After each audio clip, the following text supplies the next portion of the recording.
دوستانو سلامونه او نیکې هیلې مې ومنئ. په دې هیله سې جوړ به وئ. نن ورځ د جنسي هویت د اختلال په اړه یو څو خبرې کوو.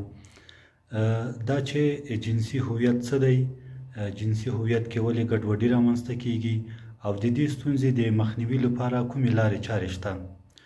لومړی راځو دې ته چې سالم جنسي هویت او خواص څه ته ویل کیږي. جنسي هویت دې ته ویل کیږي چې یو نارینه د خپل نارینه توب څخه راضي وي او د خپل جنسي هویت په اړه کوم اعتراض هم ونه لري. همدا ډول یوه ښځینه چې د خپل جنسي هویت څخه راضي وي او د خپل جنسي هویت په اړه کوم اعتراض ونه لري. ارواپوهان وایي چې په نورمال ډول په ماشومانو کې په 2 کلنۍ کې په خپل جنسي هویت باندې پوهېدا رامنځته کیږي. یعنی یو ماشوم پوهیږي چې په 2 کلنۍ کې په دې باندې پوهیږي چې دی نارینه ده او که ښځینه، خپل جنسیت تشخیصولی سي. له دې وروسته بیا د چاپیریال او کورنۍ پورې اړه لري چې دی کوم ډول خواص خپلوي یا یې زیاتوي. خو ځینې وخت په جنسي هویت کې ګډوډي رامنځته کیږي چې یو انسان د خپل هویت څخه ناراضه کیږي او په پایله کې په اجتماعي اړیکو، په جنسي اړیکو او نورو تعاملاتو کې ستونزې رامنځته کیږي. دغه ستونزې هغه وخت رامنځته کیږي چې په نارینه‌وو کې د ښځینه‌وو خواص او احساسات رامنځته شي او په ښځینه‌وو کې د نارینه‌وو خواص او احساسات رامنځته شي. همدا ډول د ارواپوهنې عالمان وایي چې د ارواپوهنې یو لوی عالم کارل ګوستاو یونګ په خپلو څېړنو کې ویلي وو چې انسان دوجنسه دی. یعنی په سړیو کې د ښځو احساسات او خواص شته او په ښځو کې د سړیو احساسات او خواص شته، خو په ټاکلې اندازه. دی وایي چې په سړیو کې د ښځو احساساتو او ځانګړتیاو ته انیما ویل کیږي او په ښځو کې د سړیو ځانګړتیاو او احساساتو ته انیموس ویل کیږي. په هر انسان کې په عادي ډول یعنی په نارینه‌وو کې 5% د ښځې احساسات موجود دي او همدا ډول په ښځو کې 5% د سړیو خواص او احساسات موجود دي. دغه 5% خواص او احساسات چې په یو بل کې موجود دي دا یوه نورماله پروسه ده او د ځینو تعاملاتو لپاره ګټور هم دي. خو که چیرې دغه فیصدي له 5% څخه لوړه شوه نو بیا انسان ته ستونزې را پیدا کولی شي. د مثال په ډول که چیرې په نارینه کې 30% د ښځینه‌وو خواص موجود اوسي نو دی د خپل نارینه توب څخه ناراضه وي یا هم د دې افسوس او ارمان کوي چې کاش نارینه نه وی او ښځه وی. او که چیرې دغه فیصدي له 30 څخه هم پورته شي، د مثال په ډول 80 یا 80% ته ورسیږي، نو په دغه ډول حالت کې یو نارینه د خپل نارینه توب څخه په مطلق ډول انکار کوي او ټول تعاملات د ښځو په ډول ترسره کوي. دلته یو خبره باید وکړو چې په یوه نورماله پروسه کې یو نارینه د یوې ښځینه سره باید مینه، جنسي اړیکې او نور تعاملات پر مخ یوسي او یو بل ته اړتیا لري. خو که چیرې په یو انسان کې د جنسي هویت ګډوډي رامنځته شي نو دی مجبور دی چې خپل جنس ته پناه یوسي او ټول تعاملات له خپل جنس سره ټینګ کړي، چې په عامه اصطلاح هم جنس پالنه هم رامنځته کیږي. د مثال په ډول یو نارینه په یوه نورماله پروسه کې له یوې ښځې سره باید جنسي اړیکې او نور تعاملات وساتي. خو که چیرې په ده کې د ښځینه احساسات او خواص غالب وي نو دی مجبور دی چې له نارینه سره تعاملات وساتي، ځکه چې د ده احساسات او ټول خواص د ښځینه‌وو دي او ښځه خواص مجبور ده چې له نارینه‌وو سره اړیکې وساتي. همدا ډول یعنی دلته مطلب دا دی چې یو نارینه په فزیکي جوړښت کې خپل نارینه توب نشي تکمیل کولی تر څو چې احساسات او خواص یې د نارینه‌وو نه وي. اوس راځو دې ته چې دا ستونزه ولې رامنځته کیږي. هغه کوم عوامل دي چې په سړیو کې د ښځو خواص رامنځته کوي او په ښځو کې د سړیو.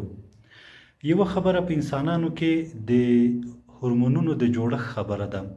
په ځینو نارینه‌وو کې ښځینه هورمونونه زیات وي او همدا ډول په ښځو کې د نارینه‌وو هورمونونه زیات وي. بله خبره چې مهمه خبره ده هغه د ماشومتوب د دورې روزنه ده. هغه دا چې یو ماشوم په کوم ډول کورنۍ کې رالوی شوی او څه ډول روزل شوی دی. لومړی مثال راځو که چیرې په یوه کورنۍ کې 5 ورونه او یوه خور وي، دغه یوه خور هم د نورو ورونو له نارینه توب څخه الهام اخلي او دغه جنۍ ته هم خپل جنس نارینه ښکاري او د نورو نارینه‌وو تر اغیزې لاندې راځي. دغه ډول جنۍ په راتلونکي کې یا نارینه جنس غوره ګڼي یا ورسره مینه لري او خوښیږي یا هم په مطلق ډول له خپل جنس یعنی جنۍ څخه انکار کوي. دوهم مثال چې جامو او سینګار پورې اړه لري. په ځینو کورنیو کې د ماشومانو د جامو توپیر نه کیږي. کېدای شي یو ماشومې جنۍ ته د هلکانو جامې ور واغوستل شي او هلکانو ته د جنۍ جامې ور واغوستل شي او همدا ډول هلکانو په ډول بوټونه او نور وسایل وکارول شي چې په دې وخت کې هم دغه جنۍ له دغه جامو څخه الهام اخلي او پر ځان د نارینه ګمان کوي. دریم د لوبو وسایل دي چې په ځینو کورنیو کې د ماشومانو ترمنځ د لوبو وسایل په ګډ ډول کارول کیږي چې هم یې هلکان کاروي او هم یې نجونې. د مثال په ډول که یوه کورنۍ کې د هلکانو لپاره توپ، موټر، الوتکه او نور وسایل موجود وي نو ماشوم نجلۍ له دې وسایلو څخه د نارینه‌توب الهام اخلي او پر ځان د هلک ګمان کوي. دلته باید د نجونو لپاره نانځکه او ښځینه وسایل وکارول شي او د هلک لپاره خپل وسایل. څلورم دا چې د ځینو پلرونو له لوري خپله ماشومه لور ډیر وخت د نارینه‌و په مجلسونو او ناستو پاستو کې لیدل کیږي او له نارینه‌و سره وخت تیروي چې دا چاره هم په ماشومه نجلۍ باندې بد اغیزه لري او نارینه‌توب ته یې نږدې کوي. پنځم دا ده چې ځینې وخت ماشومان په لوبو کې د ځینو کړنو کارونو تمثیل کوي چې په لوبو کې شاید هلک د جنۍ رول ولوبوي او جنۍ د هلک رول ولوبوي چې دا هم پر دوی باندې تاثیر کوي. شپږم دا چې کوم وخت ماشومانو ته کیسې ویل کیږي هغه کیسې چې په هغو کې د نارینه‌و ذکرونه زیات شوي وي هغه نجونو ته ویل کیږي او هغه کیسې چې د نجونو موضوعات پکې راغلي وي هغه هلکانو ته ویل کیږي چې دا هم په هویت باندې بد اثر کوي. اوس راځو دې ته چې زیانونه یې څه دي. لومړی راځو په اروايي لحاظ زیان څه ده. په اروايي لحاظ د دې زیان دا دی چې کله یو هلک د نجونو خواص لري نو دته د دې اجازه نشته چې د نجونو په منځ کې وخت تیر کړي نو دی دغه مسلې ته اندېښنه کوي او همیشه تر فشار او خفګان لاندې راځي. بل زیان اجتماعي لحاظ ده. په اجتماعي لحاظ یو جنۍ چې په هغه کې د نارینه‌و خواص موجود دي او غواړي چې د وخت تیرولو او تعاملاتو لپاره باید له سړیو سره ناسته پاسته وکړي چې دا زموږ په ټولنه کې امکان نه لري او که چیرې داسې کومه کړنه هم تکرار شي نو خطرناکې پایلې به ولري. بل راځو په جنسي لحاظ زیان څه دی. په جنسي لحاظ تر ټولو زیاتې ستونزې را پیدا کولی شي چې اخلاقي ستونزې، جنسي انحرافات او نور پکې شامل دي. تر ټولو لویه ستونزه یې هم جنس پالنه ده چې رامنځته کیږي او د دې علت دا دی لکه څنګه مو چې مخکې وویل په سالمو جنسي اړیکو کې یو نارینه ښځینه‌و ته ضرورت لري خو دلته د یو نارینه چې د ښځینه‌و خواص لرونکی دی بیرته نارینه ته پناه وروړي ځکه چې د ده خواص د ښځینه‌و دي او باید له نارینه‌و سره تعامل وکړي. دوستانو په پای کې د دې ستونزې لپاره یو څو وړاندیزونه شته چې شاید له تاسو سره مرسته وکړي. لکه څنګه مو چې مخکې وویل چې دا مسله د انسانانو په هورمونونو باندې تړلې ده. څوک چې نارینه خواص خپلوي او څوک یې ښځینه خپلوي نو په دې وخت کې باید خلک کسان هغه څوک چې ناروغ دي ډاکټر ته مراجعه وکړي او د خپلو هورمونونو ټیسټ وکړي او دغه ستونزه له هغوی سره شریکه کړي. دوهمه بله خبره دا ده که چیرې یو کس چې عمر یې ډیر تیر شوی وي یا ځوان وي له دې ستونزې سره مخامخ وي او په ماشومتوب کې سمه روزنه نه وي شوې نو دی کولی شي چې خپل ځان په خپله کنټرول کړي او هغه ښځینه خویونه چې د خپل کړي دي د هغې د بیرته لرې کولو لپاره لاس په کار شي.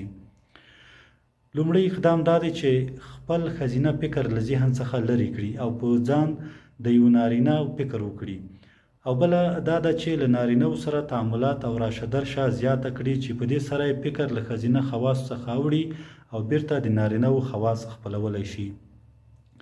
دوستانو دا وه زموږ د هغه ویډیو چې د جنسي هویت په اړه مو جوړه کړې وه چې یو نارینه ښځینه خواص خپلوي او ښځینه نارینه خواص خپلوي. نو په دې هیله چې یو څه ناڅه مو د دې مطلب څخه ګټه اخیستې وي او ستاسو په درد تمام شوی وي. نو په آخر کې د نورو ویډیوګانو او زموږ د حمایې لپاره زموږ د چینل ارواپوهنې او علمي معلوماتو چینل سبسکرایب کړئ. په الله مو سپارم. ښه وخت.